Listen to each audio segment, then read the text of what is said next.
Ideally, a wrestling company, especially a major one, would be built around its world champion, or champions. They are, in theory, supposed to be the best of the best, the most talented performers who possess the total package and can be relied upon to draw in fans and, crucially, make some damn money. As such, a lot of care and consideration should, again in theory, be taken when deciding who to put the belt on. The focus of the major storylines and the person entrusted with the responsibility of delivering in the big matches, a world champion and their run with the title are, most of the time, plotted and thought out well in advance. But in this business, you can't take anything for granted, and you would be a fool to think best laid plans will always come off without a hitch. Injuries happen, tragedy strikes, or, I don't know, someone lets out an accidental sneeze in front of a psychopath, and before you know it, a bloke who was never supposed to be the main title holder is suddenly the centerpiece. It doesn't happen often, but it does happen. Whether a long shot underdog or a certifiable legend is the one to reap the reward. I'm Adam Pachisi from Cultaholic.com, and these are 10 wrestlers that were never supposed to be world champions. Join us.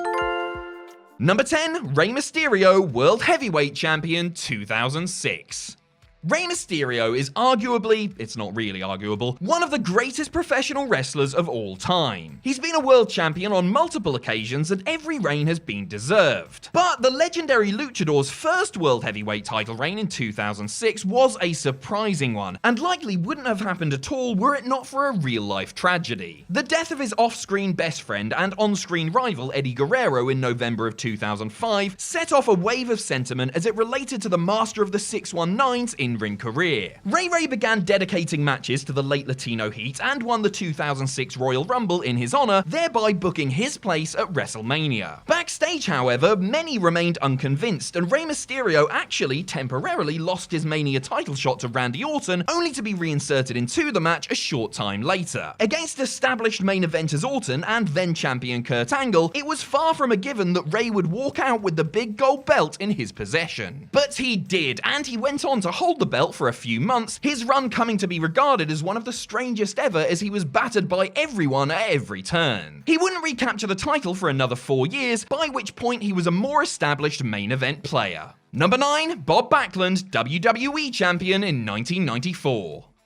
Wrestling used to be a young man's game before WWE forgot how to make stars and started relying on performers who were perhaps a little longer in the tooth. Back in the mid-90s, WWE was going all in on a youth movement, dubbing their sprightly roster the New Generation, and pushing the likes of Bret Hart, Shawn Michaels, Kevin Nash, The Undertaker, Razor Ramon, and Yokozuna. Aging stars like Hulk Hogan and Ric Flair were phased out, while Randy Savage was relegated to the commentary desk. Despite this, former WWE champion Bob Backlund found himself in a main event program with the Hitman and actually won the WWE title at the 1994 Survivor Series, doing so at the ripe old age of 45. Though he was a hot heel at the time, Backlund as champion wasn't the plan, which should have been clear when he dropped the strap 3 days later to Diesel at a Madison Square Garden house show, succumbing to a jackknife powerbomb in 8 seconds. A transitional champ in every sense of the word, Backlund was given the title simply as a means to get it from the excellence of execution to Big Daddy Cool. Mr. Backlund knew of the plan ahead of time and had no problem doing the favors, as the sweat from his win had barely been able to dry. Number 8, Kensuke Sasaki, IWGP Heavyweight Champion in 2004. These days, New Japan have a rightful reputation as one of the premier pro wrestling companies in the world. Celebrated for their logical, long-term storytelling and unparalleled in-ring product, it's an anomaly when they put a foot wrong, and rarely do they screw the pooch. The same could not be said of the company in the early 2000s, when, still under the tyrannical hold of the positively nutty Antonio Inoki, they began placing a greater emphasis on MMA, radically altering their product, or else asking their actual wrestlers to step into the fight cage themselves. The promotion was a mess, and that extended all the way to the main event and the prestigious IWGP Heavyweight title, as demonstrated when Kensuke Sasaki won it in dubious circumstances in a big match with Kazuyuki Fujita on October 9th, 2004. Fujita, a genuine hardman and one-time Olympic wrestling hopeful, wanted to leave New Japan and go back to MMA, and after much backstage politicking, decided to pin himself while holding Sasaki in a sleeper hold about 3 minutes into their bout. The fans, anticipating creating an epic, were furious, as were Sasaki and his wife, the legendary former wrestler Akira Hokuto, who was visibly upset at what looked like apparent unprofessionalism. After the match, the president of New Japan apologized for the bout ending and admitted that Sasaki should have probably vacated the title immediately. Number 7, JBL WWE Champion in 2004. It's 10 o'clock, you bastards! Get in there! WrestleMania 20 was an occasion to celebrate for WWE, but in its aftermath, SmackDown was looking in pretty rough shape. Kurt Angle suffered another broken freaking neck and was scheduled for surgery, while Brock Lesnar decided to quit the company and pursue an NFL dream he'd had for about 15 minutes, while Big Show was also suffering physically. That left WWE Champion Eddie Guerrero with practically no credible challengers, so WWE had to get creative and try to elevate someone to his level. That someone turned out to be Bradshaw, who was repackaged from a beer-drinking hired gun to a xenophobic Wall Street mogul. The jury was out as to whether the career mid-carder could measure up, but he did confound critics' expectations by growing into the role with no small help from his seasoned dance partner. Still, though the character got over and JBL upped his game, it was a shock when the tall Texan actually won the title from Latino Heat in a bull rope match at the Great American Bash. As well as there being more babyface options as challengers, the switch was influenced by Eddie feeling burned out and overwhelmed by the pressure of being the Blue brand's figurehead. Number 6, Kurt Angle WWE Champion in 2001.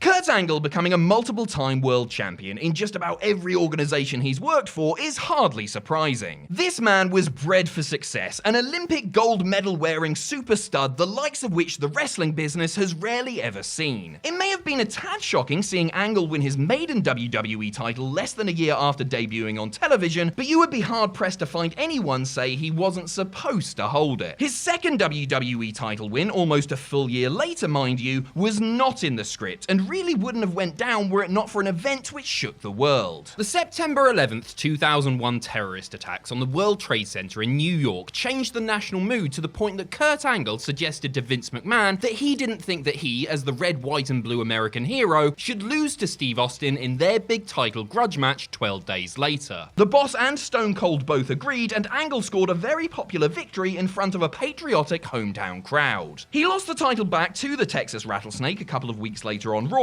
meaning his reign was a short but very important one, a temporary detour from the long-term plan. Number 5, Daniel Bryan, WWE World Heavyweight Champion in 2014. One of wrestling's most unlikely success stories, Daniel Bryan didn't make it to the top of the industry through any lack of talent or effort. A super skilled and well-traveled student of the game, the American Dragon has long been considered one of the finest grapplers of this or any other generation. His Joe Public appearance and mild-mannered persona were never going to endear him to Vince McMahon though, and when he signed with WWE in 2010, few predicted any sort of major success for the former Ring of Honor champion. This was, after all, a man who had been released to little fanfare some years earlier. But Bryan struck a chord with audiences and became World Heavyweight Champion in late 2011 after cashing in his Money in the Bank contract. That same trope would come back to haunt him when Randy Orton did the same, following D-Bry's WWE title triumph at SummerSlam 2013. After losing a series of rematches, it seemed like Bryan was out of the picture, but a groundswell of organic fan support forced the company to veer from an intended Orton vs Batista WrestleMania main event, inserting Bryan into the mix and having the beloved underdog go over on the grandest stage. Were it not for the overwhelming insistence of the WWE Universe, Bryan would have likely found himself scrapping with Sheamus once again, which was the plan before the Yes Movement changed everything. Number 4, Kerry Von Erich, NWA World Heavyweight Champion in 1984. Of all the famous members of the Von Erich wrestling family, none were as famous or successful in the ring as Kerry. The man who would go on to become Intercontinental Champion as the Texas Tornado in WWE had everything: athletic ability, talent, good looks, and youth. But while this was the case, it was actually Kerry's older brother David who was scheduled to face Ric Flair for the NWA World Heavyweight title in spring of 1984, sometime after a tour with All Japan Pro Wrestling. David never came home from that tour though, tragically passing away in a Tokyo hotel room at the age of 25. Many speculated that he was due to become NWA champion before his death. Though David was never champion, Kerry was given the honor. A match between him and the Nature Boy booked for a show entitled the David Von Erich Memorial Parade of Champions a few months after his passing. Kerry would go on to pin Flair in a red-hot Texas stadium that was packed with around 45,000 fans and dedicated the historic win to his fallen sibling. It was a great moment for the Von Erich family and for the Lone Star State, but Kerry's reign would not be a long one. He dropped it back to Flair in the land of the rising sun just 18 days later. Number 3, Hulk Hogan, WWE Champion in 2002. Hulk Hogan and WWE Champion go together like Hulk Hogan and old racist phone call coming back to haunt him. A long time before Big Terry's audio faux pas ruined his reputation, the Hulkster was a much-loved icon. When he returned to WWE in early 2002 as a member of the horribly sanitized New World Order, Hogan was a heel, but fans, fueled by an intense nostalgia for their leather-skinned idol, quickly turned him face even as he went up against The Rock. After ditching the black and white for the red and yellow, Hogan was undoubtedly the most popular star on the show, and looking to capitalize on it, Vince McMahon made the call to take the undisputed title off his future son-in-law, despite the cerebral assassin being initially promised a lengthy reign. But business is business, brother! And so old Thunderlips was booked to win the title at Backlash only a month after Triple H's big WrestleMania moment. Despite the fans in arenas being at a fever pitch whenever the strains of Voodoo Child would hit the speakers, people watching on at home didn't care for Hogan as champ and began tuning out in droves. As a result, Vince decided to switch the title again at the following pay-per-view, Judgment Day, as Hulk fell to The Undertaker and quickly slid down the card. Number 2, Kofi Kingston, WWE Champion in 2019. You never want to see a wrestler suffer an injury, and you especially don't want someone as downright decent as Mustafa Ali to be forced onto the sidelines. One person's misfortune, however, can create an opportunity for somebody else. And if the beneficiary is someone as canny as Kofi Kingston, then that tends to soften things just a little bit. The New Day member replaced Mustafa Ali in the WWE title Elimination Chamber match, and against expectation, almost scored the upset, battling Daniel Bryan to a thrilling conclusion before he ultimately lost. But the substitute put in an incredible showing, and the fans were behind him enough to convince WWE that there might be something there. Kofi was never factored into the title picture, but with a little help from Bryan fighting for a program between the two, a WrestleMania showdown was booked. And somewhat incredibly, WWE went with the feel-good ending, and Kingston walked out as champion following a show-stealing match. Considering he wasn't supposed to be in the Elimination Chamber match in the first place, and that D-Bry had to use his backstage influence to even get Kofi on the WrestleMania card itself, it's fairly obvious that Kingston was never regarded as a potential WWE champion. Number 1, Tommy Dreamer, ECW champion in 2000. Most wrestlers probably dream of one day becoming a world champion in a major organization, and there's an old saying that if you're getting into the business with any other goal than one day becoming the champ, then you're wasting your time. Tommy Dreamer, patron saint of the ultra-violent Extreme Championship Wrestling, not only didn't care about being the champion, but made it his express wish to never capture the big one. But a series of events conspired to make him the ECW champion just months before the Philadelphia-based promotion would close its doors. First, current champ Mike Awesome jumped to WCW. Then, Taz won the belt from Awesome in a one-off match, meaning a WWE-contracted wrestler had beaten a WCW guy for the ECW title on an ECW show.